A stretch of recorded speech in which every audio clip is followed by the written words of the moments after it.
मैं हूं सीएम मिश्रा और आप देख रहे हैं रुद्र आईएएस चैनल। आज का जो हमारा टॉपिक है वो है इन्वायरमेंट। और आज के दिन से हम इन्वायरमेंट यानी पर्यावरण पर एक बहुत ही लंबी एक्सक्लूसिव क्लास चलाने जा रहे हैं। मीन्स लंबी इन द सेंस कि एक ही क्लास बहुत लंबी नहीं होगी, लंबी से सेंस कि हम अकॉर्डिंग टू आवर प्लान, हमारे प्लान के हिसाब से हम ये कई सीरीज में, कई एपिसोड्स में हम कंप्लीट सॉल्यूशन देंगे पूरा इन्वायरमेंट का। तो इन्वायरमेंट साइंस जो है एक बहुत ही इम्पॉर्टेंट टॉपिक है। और जब हम इन्वायरमेंट की बात करते हैं तो इस इन्वायरमेंट में केवल इन्वायरमेंट ही नहीं होता है, इन्वायरमेंट में इन्वायरमेंट पोल्यूशन एक टॉपिक होता है। इसी के अंतर्गत हम इकोलॉजी भी पढ़ते हैं। इसी के तहत हम बायोडाइवर्सिटी कंजर्वेशन या जैव विविधता का संरक्षण भी पढ़ते हैं। और इसी टॉपिक के अंतर्गत क्लाइमेट चेंज भी पढ़ा जाता है। तो इस तरह से कई सारे टॉपिक्स मिल करके ये इन्वायरमेंट का टॉपिक तैयार करते हैं, इन्वायरमेंट का टॉपिक बनाते हैं।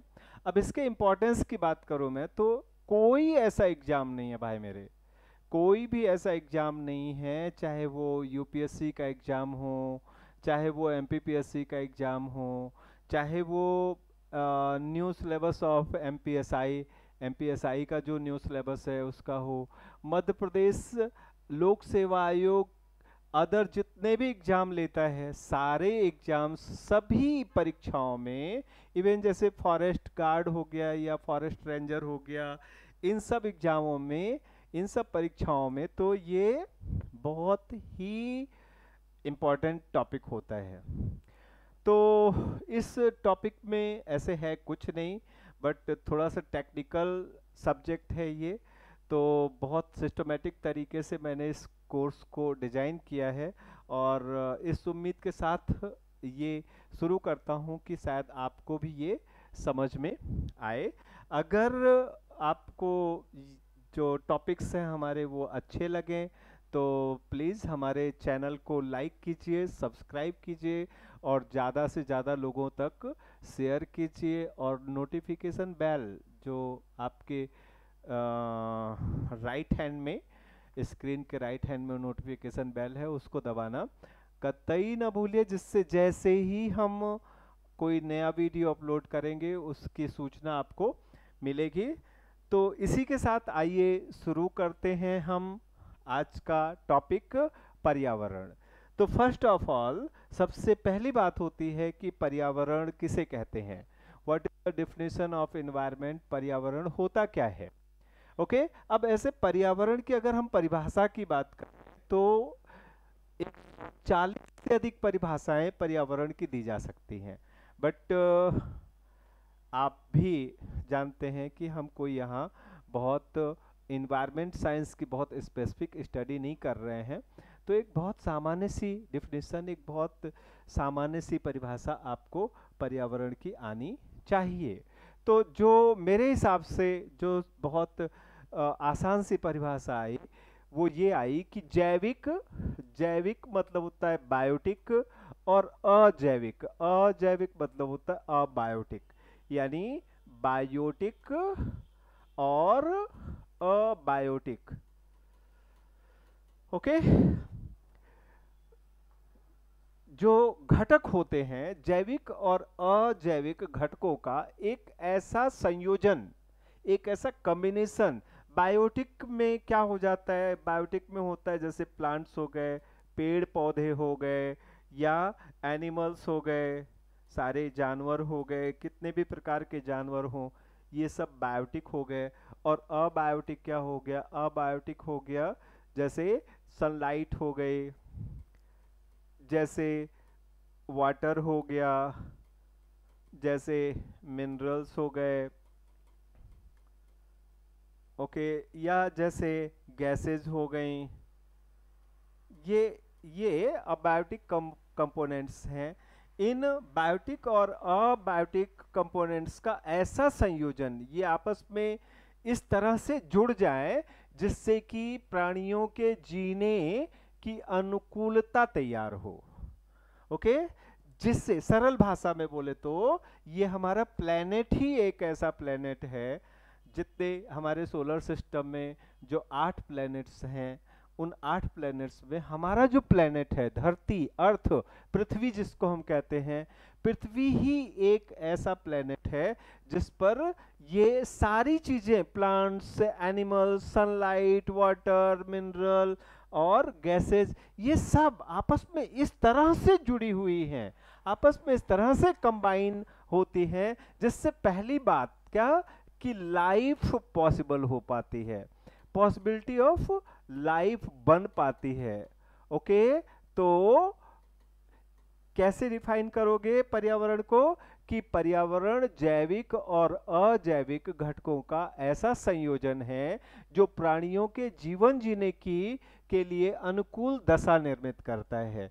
ओके, अगर ये संयोजन, ये जो कॉम्बिनेशन है, ये बिगड़ा, ये जो इक्वेशन है इन दोनों के बीच में, बायोटिक और अबायोटिक कंपोनेंट्स के, ये किसी भी तरह से बिगड़ा तो जो अनुकूल दशाएं हैं, जो एडिक्वेट कंडीशंस फॉर लाइफ, जो जीवन जीने की अनुकूल दशाएं हैं, वो दशाएं बिगड़ जाएंगी और इसके बाद वही होगा जिसकी चर्चा आप सुनते हैं कि फिर अगर आध्यात्म के शब्दों में कहा जाए तो भगवान शिव का तीसरी आंख खुलेगी और इसके बाद प्रलय होगा। तो प्रलय जिसको हम कहते हैं, प्रलय का मतलब क्या हो गया कि इनके बीच का ये कॉम्बिनेशन, इनके बीच का ये जो सौहार्द संबंध है, ये सौहार्द संबंध बिगड़ते ही धरती पर प्रलय मच जाएगा, क्योंकि इसके बाद जीवन जीने की अनुकूल दशाएं समाप्त हो जाएंगी। तो आप समझ सकते हैं कि इन्वायरमेंट या पर्यावरण जो हमारे चारों ओर आवरण है तमाम तमाम जैविक और अजैविक घटकों का, वो हमारे लिए कितना इंपॉर्टेंट है। ओके, बहुत ही करिश्मेटिक ढंग से, बहुत ही मैजिकल वे में ये सारी चीजें आपस में एक दूसरे से जुड़कर लाइफ को पॉसिबल बनाती हैं। ओके, अब इसके बाद क्या होता है कि इसके बाद पर्यावरण और पारिस्थितिकी, ये दो शब्द आप सुनते हैं। तो अभी जैसे मैंने बताया कि जब आप स्टडी करते हैं, अध्ययन करते हैं, किसकी स्टडी करते हैं कि भैया ये बायोटिक कंपोनेंट्स हैं और ये अबायोटिक कंपोनेंट्स हैं। ओके, तो इनका अध्ययन कि ये पेड़ पौधे हैं, ओके, ये वनस्पतियां हैं, वनस्पतियां कितने प्रकार की होती हैं, जंगल कितने प्रकार के होते हैं, जो प्राणी कितने प्रकार के होते हैं, जब आप इनकी स्टडी करते हैं या अबायोटिक कंपोनेंट्स के बारे में जानते हैं कि कार्बन साइकिल क्या होता है, वाटर साइकिल क्या होता है, ऑक्सीजन साइकिल क्या होता है, अमोनिया का साइकिल क्या होता है, फास्फोरस का साइकिल क्या होता है, एटमॉस्फेरिक गैसेस, एटमॉस्फेयर का कॉम्बिनेशन, एटमॉस्फेयर का स्ट्रक्चर क्या है, ये सारी चीज़ों की जो स्टडी होती है, जब आप वो स्टडी करते हैं तो वो कहलाता है एनवायरनमेंट या पर्यावरण। ओके, इसे हम एनवायरनमेंट या पर्यावरण के नाम से जानते हैं। Is it okay? बट जब हम इन बायोटिक और अबायोटिक कंपोनेंट्स के बीच इंटरडिपेंडेंस, यानी जो इंटरडिपेंडेंसी है, इनके बीच जो आपस में एक इंट्रैक्शन है, ये सारी चीजें इंडिपेंडेंट नहीं है। Independent study of these components is called environment. But हम इंडिपेंडेंट होकर के नहीं, इनके बीच का जो इंट्रैक्ट है, इनके बीच जो इंट्रैक्शन है, the study of interaction between the biotic and abiotic component of environment is called ecology. इसे हम इकोलॉजी कहते हैं। ये बेसिक सा डिफरेंस है। यू कैन से कि बायोटिक और अबायोटिक कंपोनेंट्स का जो स्टैटिक स्टडी है, static study is called environment, and the dynamic study, उनके बीच जो गतिशील संबंध है, उनके बीच जो गतिशीलता पाई जाती है, वो आपस में एक दूसरे से कैसे जुड़े हुए हैं, एक दूसरे की एक्टिविटीज को वो किस तरह से प्रभावित करते हैं, एक का दूसरे से क्या संबंध है, ये अध्ययन करता है हमारा पारिस्थितिकी। आफ्टर दैट जब हम ये सारी बातें जान लेते हैं तो फिर ही आता है एक अगला क्वेश्चन कि पर्यावरण और वायुमंडल।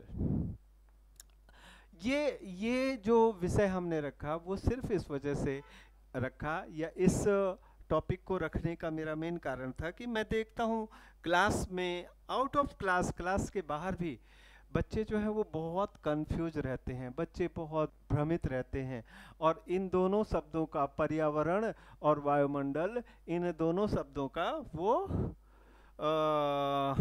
जो उपयोग एक दूसरे के पर्याय के रूप में करते हैं, एक दूसरे का सिनोनिम समझते हैं कि जब मन में आया तब बोल दो पर्यावरण और जब मन में आया तब बोल दो वायुमंडल।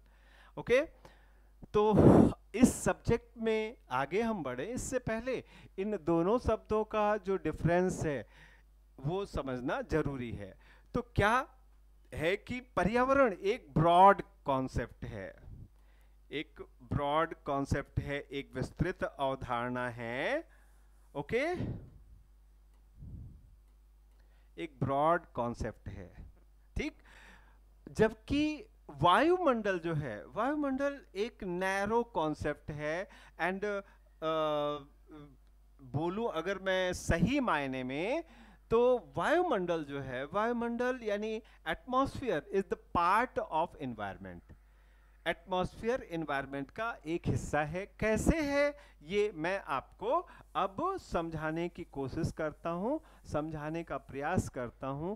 एक सिंपल डायग्राम से आप ये सारी चीजें बहुत अच्छी तरह से समझ पाएंगे कि पर्यावरण जो है, पर्यावरण के कुल 4 घटक होते हैं जो आपको यहां दिखेंगे।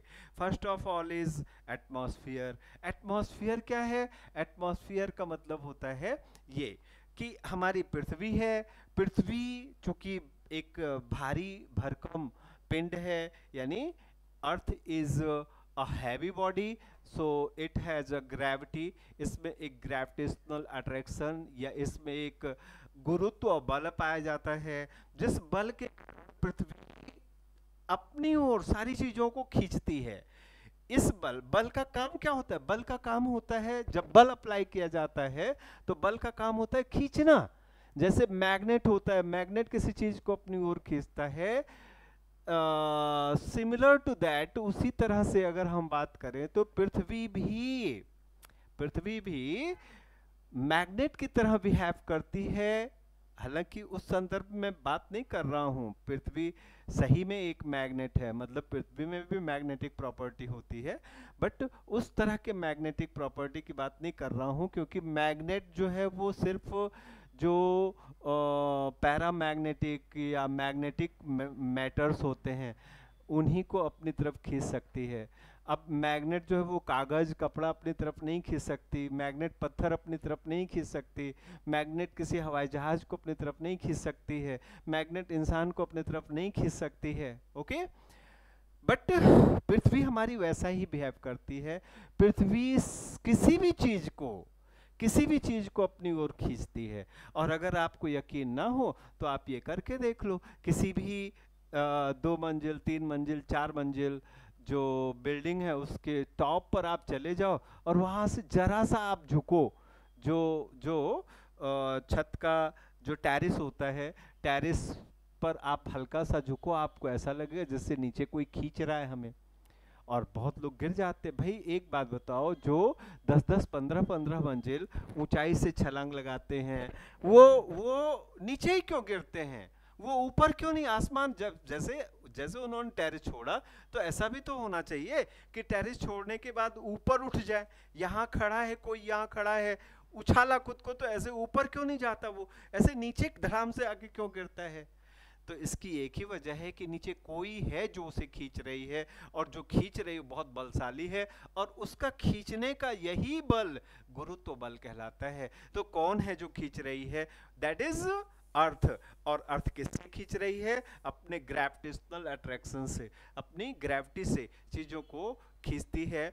और इतना मजबूती से खींचती है कि गैसियस पार्टिकल्स जो हैं, जो गैस के कण होते हैं, गैस के कण भी इससे बच नहीं पाते हैं। गैस के कणों को भी पृथ्वी, गैस के कणों को भी पृथ्वी, ये गैस के कणों को भी पृथ्वी अपने गुरुत्व से अपनी ओर खींचकर या अपने चारों ओर बांध कर रखती है। इससे क्या होता है, पृथ्वी के चारों ओर छोटे छोटे गैसियस पार्टिकल्स का एक लेयर, एक बहुत बड़ा गोला तैयार हो जाता है, and that is called atmosphere. ये जो स्फीयर है, that is the sphere of atoms, means gaseous particles, and that is called atmosphere. इसे ही हम वायुमंडल कहते हैं। तो वायुमंडल, ओके, तो दिस इज वायुमंडल। अब वायुमंडल के कई पार्ट्स होते हैं, यही मैं आपको बता देना चाहता हूं कि अलग अलग ये जो पृथ्वी का वायुमंडल है, अलग अलग हाइट पर ये वायुमंडल का कैरेक्टरिस्टिक चेंज हो जाता है, उसकी खूबियाँ, उसकी विशेषताएं बदल जाती हैं। तो उस आधार पर हम वायुमंडल के कई हिस्से करते हैं। The first layer of atmosphere